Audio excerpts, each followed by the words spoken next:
What's up, y'all? It's your girl, Dr. Nina, and a lot of you all have been emailing me recently and asking me to talk more about binge eating, overeating, and emotional eating, and some of you all call it stress eating, mainly because you know that I've lost over 100 pounds, kept it off almost 15 years now, and I really have experienced the ups and downs of what comes with that. Further, you know that I'm a licensed psychologist, and while eating disorders are not my specialty, I do know and respect a lot of the behaviors that come along with it that affect our eating and our emotions. Now, I'm not speaking specifically about a binge eating disorder. Now, if you feel like your binge eating is way out of control and beyond the realm of coaching and self-help, I've included some links down below for you to look at, as well as some phone numbers for you to call should you need to find help for yourself. I need for you all to be safe, and I need you to be okay. So what exactly is binge eating? It's eating a large amount of food in a short amount of time, but it can also be fueled by what we call emotional eating. Emotional eating is the practice of eating large quantities of food, and it's in response to feelings instead of actual hunger. It happens when you find yourself running to food instead of real coping mechanisms because you feel down about your life or out of control with your life. Anything from work stress, financial issues, health issues, and relationship struggles can be the root cause of any emotional eating that we find ourselves engaging in. So let's talk about some real ways that I really infuse things in my life that have helped me to cut back on that and be successful. All items and things that I talk about can be found down below in the information section.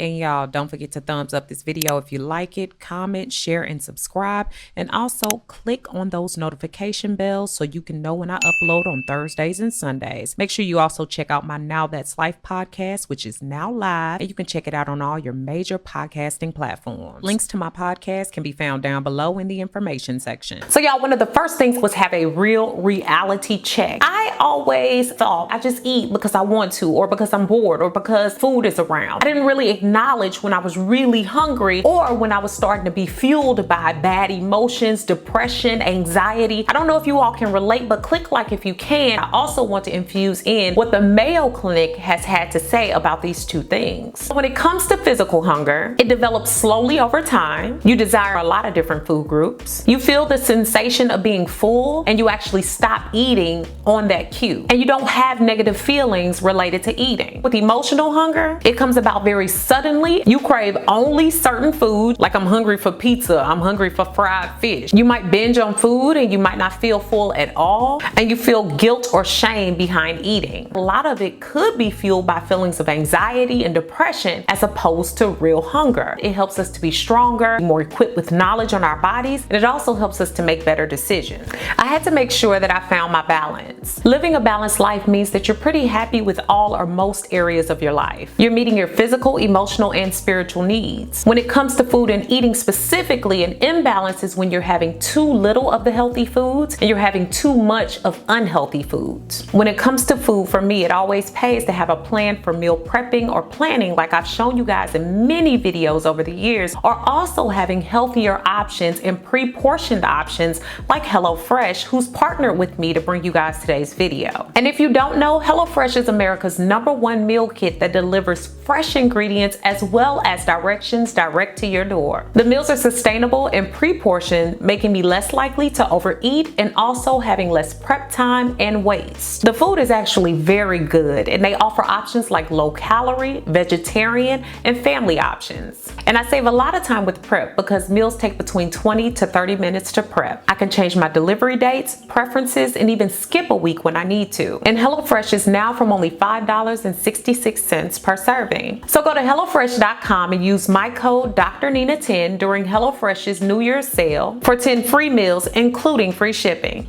The next thing that really helped me was really taking inventory of how I truly felt about myself. So I'm going to be very raw and real here, y'all. I had problems with me that I hadn't sorted out. I had a lot of difficulties with how I had allowed people to treat me. And notice that I'm taking accountability and take responsibility for what I allowed people to do and bring into my world. I also think I became pretty angry with myself because I didn't understand balance. I didn't understand exercise, planning your meals, understanding what works for your body and what doesn't. Also not reaching for the nearest junk food in order to feel better. I didn't get it. I also didn't know what was ideal for me to eat and what was not. And to be honest, I felt like a lot of children grow up without direct instruction on how and what to eat. As we became a little bit more lazy and a lot less of us were outside working out and we became more sedentary, a lot of us had to pay for it with our bodies because we were eating foods that were not good for us. And to be honest, y'all, that led to a lot of other problems, like the experiences that I've had with depression and anxiety, more specifically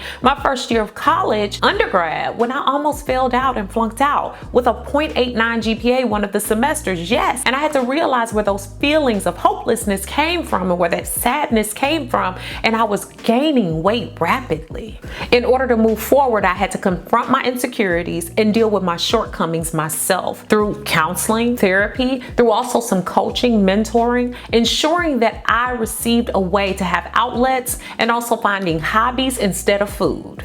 After confronting all those insecurities, I had to find new ways of coping with my stress. Most times I found I had no other ways of really coping with stress. Food was everything for me. What I had to start to do was really find the things that I enjoyed and loved outside of food in order to confront what was really going on with me. I also found a good therapist and a mentor that really helped to coach me through what was happening with me and how I could make good changes. I also wanted to find out why I was avoiding my emotions and feelings and why I was running from them. I found better emotions almost immediately from just writing down my own emotions and fears. I also found doing things like reading a book, a magazine, something that was enhancing, causing me to get better or learn something more was very much relaxing for me. I also learned to meditate and be by myself sometimes. This also helped me learn how to breathe properly, take in situations, look at them for what they were, and be kinder to myself. I also learned to just breathe before eating and look for real hunger cues and actually make myself count down before I thought I was even hungry or if I thought I was emotionally eating. All of this really helped me to align my thoughts and kept me from eating more and literally eating myself into a hole.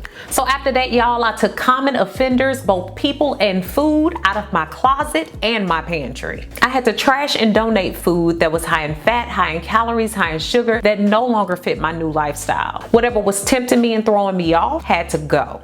I also ensured that I stopped grocery shopping when I found myself upset or in an emotional whirlwind. Keeping the foods that I crave out of reach when I was emotional or having negative emotions was key because it ended the cycle of running straight to food instead of thinking about what was really bothering and upsetting me. And the same went for people. I had to really get rid of certain things and people in my life that had me on emotional roller coasters. If they were harmful to my emotional health and well-being, even now, I keep them at arm's distance. Even if the people were around me or are around me all the time, I've learned to limit interactions with them and I back away from people that heavily trigger me. So for instance, back in the day, I was in a relationship that literally, y'all, it had me on a up and down roller coaster and my weight would go right with it. And what I learned from that is a lot of times I had to discipline myself to do and involve myself in other things and also deal with the negative emotions that I was experiencing. I had to trash it, remove it, and donate it to the streets and let it go. Now, I took on a healthier diet, but I did not take on absolutes. I learned that in life, you're gonna have to learn how to deal with triggers, negative people, and the ups and downs. I couldn't live in a world where there wasn't food that I wanted or situations that I could avoid at all times. There would be unhealthy foods that sometimes I would come in contact with that I had to decide how I was gonna balance that. So for example, I might have a piece of bread when I go out to eat, but I'm not gonna have the whole basket. Cheddar baked biscuits from Red Lobster, anybody? I had to learn not to beat myself up every time I indulged. I had to take note of it, learn to be flexible, and also curb back whenever I did have an overindulging moment. I also learned eating patterns like intermittent fasting, which you all know I love, which helps me to learn the best ways to eat for my body and the best times to eat for my body.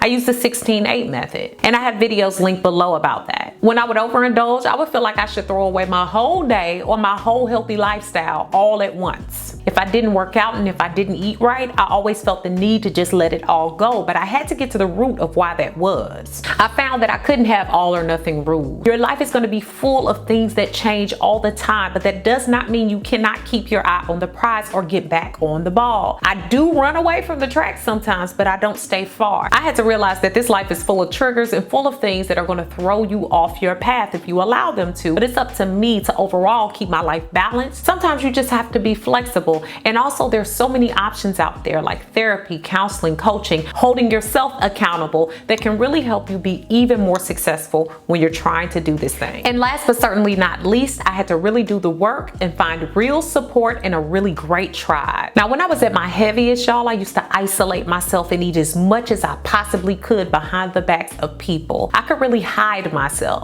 But when it was time to break those habits, I did have a bit of a protective shell, but I actively sought out people that I could trust, that I could be vulnerable with, that I could tell my deepest, darkest secrets with, that when I was starting to feel weak, I could call them, let them know what was happening. I didn't always show myself to everyone. However, I did have those people that were really there for me, that were willing to listen and could also just give me some good guidance and some good motivation to stay on my path. If I didn't feel that safe with someone during the time of my journey, or even in my journey now, I kind of kept those people at bay. I didn't want them in the situation because I didn't want to be thrown off track. And when it's hard for you to find all of those supporters and the love and the people that are really in your immediate area to help you, sometimes joining groups like Overeaters Anonymous, which I've linked down below for you, in other groups, it can be a really healthy place and a safe place to share your feelings, your thoughts, and some of the things that you're going through that others can relate to. And what's even more beautiful now is there's so many opportunities out there now for you to find people to be referred to, either by your doctor, for therapists and counselors, but also websites like Therapy for Black Girls, meetup.com, with different types and groups of people that have different interests who might have similar struggles to you. So y'all, I hope today's video has been very beneficial and you found some real help and some tips that might get you started on eliminating this thing from your life. But I want you to be realistic and also seek the help that you need if you need it. Counselors, therapists, different people are out there. I've placed so many links down below for you as well to seek out. Make sure that you comment, share this video with someone who can use it, and subscribe. Thanks so much for watching, guys. Beautiful brown baby doll.